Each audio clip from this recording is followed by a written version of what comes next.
Hello everyone, welcome back to my channel.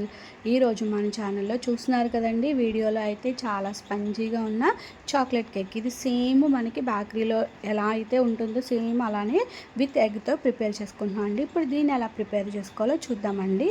ముందుగా cake టిన్ తీసుకొని దాంట్లో 1 టేబుల్ స్పూన్ గీ వేసుకుని దాన్ని ఆ గీ మొత్తాన్ని కేక్ టిన్కి మొత్తము అప్లై చేసుకున్నామండి. ఇలా అప్లై చేసుకున్న తర్వాత ఒక స్పాచులాతో అప్లై చేసుకున్న తర్వాత 1 టేబుల్ స్పూన్ మైదా పిండిని, పొడి పిండిని ఇలాగా స్ప్రింకిల్గా చేసుకుని ఎక్సెస్ ఉన్న పిండిని తీసేసి కేక్ టిన్ని మనము ముందుగా కేక్ ప్రిపేర్ చేసుకుని బ్యాటర్ ప్రిపేర్ చేసుకోకముందు కేక్ టిన్ చేసుకుని పక్కకు పెట్టుకుందాం అండి. ఇప్పుడు బ్యాటర్ ప్రిపేర్ చేసుకోవడం కోసం నేనైతే 1 కప్పు మైదా, 1/2 cup sugar, 2 eggs, 1/2 cup chocolate powder అండి, రెడీమేడ్ చాక్లెట్ పౌడర్, అలాగే 1/2 కప్పు ఆయిల్, వెనీలా ఎసెన్స్ తీసుకున్నాను అండి. అలాగే చాక్లెట్ ఫ్లేవర్ ఎలివేట్ అవ్వడానికి ఒక బ్రూ ప్యాకెట్ కూడా తీసుకున్నాను. ముందుగా మిక్సీ జార్ తీసుకుని దాంట్లో 2 ఎగ్ని పగలగొట్టి వేసుకుంటున్నానండి.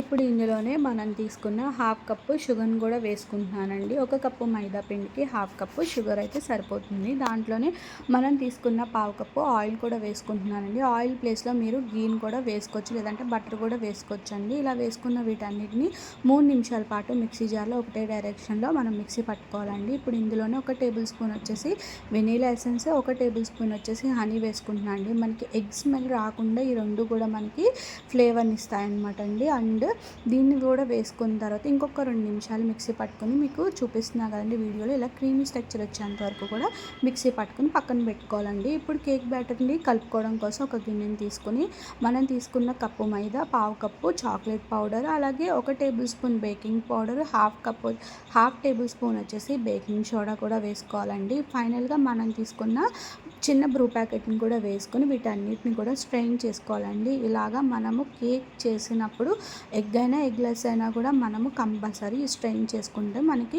కేక్ అనేది ఫ్లఫీగా వస్తుందండి.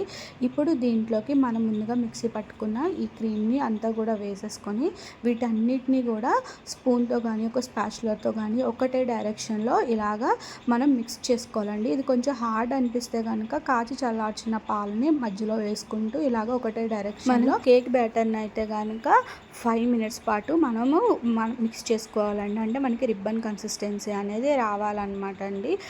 ఒకటే డైరెక్షన్లో కాకపోతే కట్ అండ్ ఫోల్డ్ మెథడ్లో అయినా కూడా మనము ఈ కేక్ బ్యాటర్ని ప్రిపేర్ చేసుకోవాలి. ఇదర్ కట్ అండ్ ఫోల్డ్ మెథడ్లో కానీ, లేదంటే ఒకటే డైరెక్షన్లో కానీ ఇలాగ రిబ్బన్ కన్సిస్టెన్సీ వచ్చేంత వరకు కేక్ బ్యాటర్ని ప్రిపేర్ చేసుకొని మనం ముందుగా ప్రిపేర్ చేసుకున్న కేక్ టిన్లోకి కేక్ బ్యాటర్ మొత్తం వేసుకొని ఒక 2 టైమ్స్ ట్యాప్ చేసుకొని ఎయిర్ గ్యాప్స్ ఉంటే పోతుందండి. దాని మీద నేనైతే డెకరేషన్ కోసం నేను కాజు అండ్ టూటీ ఫ్రూటీలు వేస్తున్నాను అండి. మీరు ఇంకా డ్రై ఫ్రూట్స్ వేసుకున్నా కూడా ప్రాబ్లం లేదండి. ఇప్పుడు ఓవెన్ని ఫ్రీ హీట్ చేసుకొని మనం మిక్స్ చేసుకున్న కేక్ టిన్ పెట్టి 25 మినిట్స్ దగ్గర మనము టైమర్ని సెట్ చేసుకొని మధ్యలో ఒకసారి చెక్ చేసుకొని మనము టూత్పిక్ తోటి ఎక్కడ అంటుకోకపోతే కనుక మనకి కేక్ అనేది అయితే రెడీ అయిపోతుందండి. చూసారు కదా ఎంత ఫ్లఫీగా అయితే వచ్చిందో. దీన్ని ఒక క్లాత్ పెట్టేసి మనం అట్లీస్ట్ ఒక 30 మినిట్స్ పాటు కంప్లీట్గా రూమ్ టెంపరేచర్కి వచ్చేంత వరకు చల్లార్చుకోవాలండి. దాని తర్వాత ఎడ్జెస్ కట్ చేసుకొని దాన్ని ఒక ప్లేట్లోకి, సర్వింగ్ ప్లేట్లోకి తీసుకుంటే కనుక చూసారా ఎంత స్పాంజీగా, ఫ్లఫీగా, సాఫ్ట్గా, టేస్టీగా ఉన్న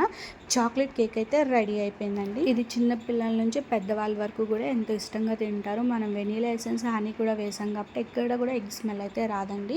సో మీకు ఈ కేక్ రెసిపీ ఎలా అనిపించిందో కింద కమెంట్ చేయండి. మా ఛానల్లో మేము అప్లోడ్ చేస్తున్న వీడియోస్ మీకు కనుక నచ్చితే కనుక ప్లీజ్ లైక్, షేర్ అండ్ మా ఛానల్ సబ్స్క్రైబ్ చేసుకోవద్దు. Please subscribe.